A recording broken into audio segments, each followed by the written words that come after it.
రాష్ట్ర ప్రభుత్వం నిన్న అసెంబ్లీలో ప్రవేశపెట్టిన బడ్జెట్లో చేనేత, పవర్లూమ్ రంగాలకు అతి తక్కువగా కేవలం 371 కోట్ల నిధులు కేటాయించడాన్ని నిరసిస్తూ బడ్జెట్ను సవరించి 2000 కోట్లు కేటాయించాలనే డిమాండ్తో ఈరోజు సిఐటియు పవర్లూమ్ వర్కర్స్ యూనియన్ ఆధ్వర్యంలో సిరిసిల్ల నేతన్న చౌక్ ముందు నేతన్నలు డిమాండ్లతో కూడిన ప్లకార్డులతో నిరసన కార్యక్రమం చేపట్టడం జరిగింది.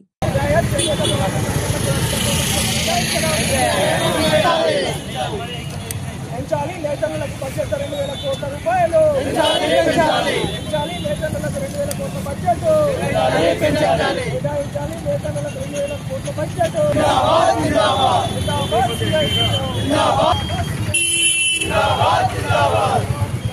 కాపాడే వస్త్రాన్ని నేస్తున్నటువంటి నేతన్నలకు సంబంధించి చేనేత పవర్లూమ్ రంగాలకు సంబంధించి నిన్న రాష్ట్ర ప్రభుత్వం ప్రవేశపెట్టినటువంటి బడ్జెట్లో అతి తక్కువగా కేవలం 371 కోట్ల బడ్జెట్ నిధులను కేటాయించడాన్ని నిరసిస్తూ వెంటనే బడ్జెట్ను సవరించి 2000 కోట్ల రూపాయల నిధులను బడ్జెట్లో కేటాయించాలనే డిమాండ్తో ఈరోజు సిఐటియు పవర్లూమ్ వర్కర్స్ యూనియన్ ఆధ్వర్యంలో సిరిసిల్ల నేతన్న వద్ద ప్లకార్డులతో నిరసన కార్యక్రమాన్ని చేపట్టడం జరుగుతూ ఉంది.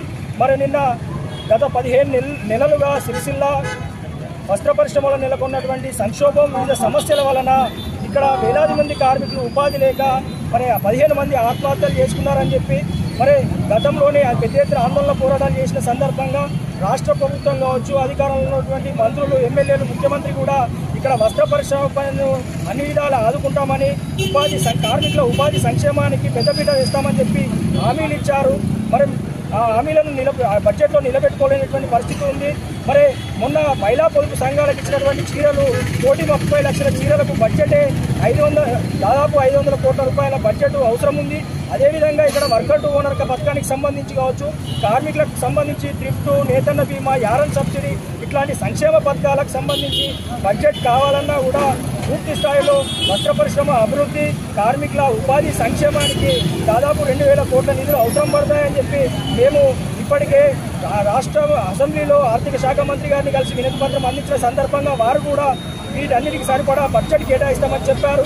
కానీ చెప్పిన విధంగా కాకుండా మరి నేతన్నలను అవమానపరిచే విధంగా, నేతన్నల పట్ల నిర్లక్ష్యంగా మరి ఈ ప్రభుత్వానికి ఉన్నటువంటి బడ్జెట్ ద్వారా మరి నిదర్శనం కనబడతా ఉంది. ఇప్పటికైనా వెంటనే రాష్ట్ర ప్రభుత్వం బడ్జెట్ ప్రవేశపెట్టినటువంటి బడ్జెట్ను సవరించి 2000 కోట్ల రూపాయలు నిధులను కేటాయించాలి. లేకుంటే మరి రాష్ట్ర వ్యాప్తంగా కూడా నేతన్నలందరినీ కూడా ఐక్యం చేసి పెద్ద ఎత్తున ఉద్యమిస్తామని చెప్పి మేము హెచ్చరిస్తా ఉన్నాం. బడ్జెట్ ప్రకటించడం జరిగింది. అందులో నేతన్నలకు కానీ మరొకళ్ళకు కానీ ఎటువంటి లాభం లేకుండా ప్రకటించారు.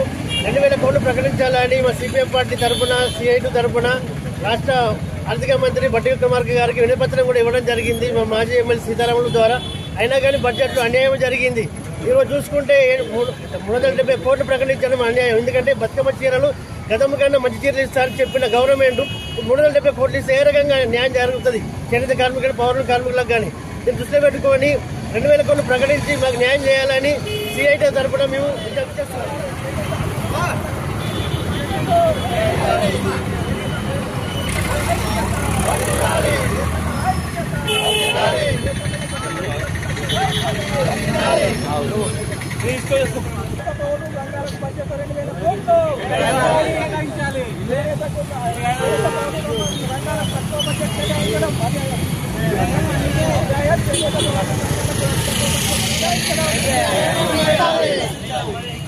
పెంచాలి నేతన్నలకు బడ్జెట్ 2000 కోట్ల రూపాయలు,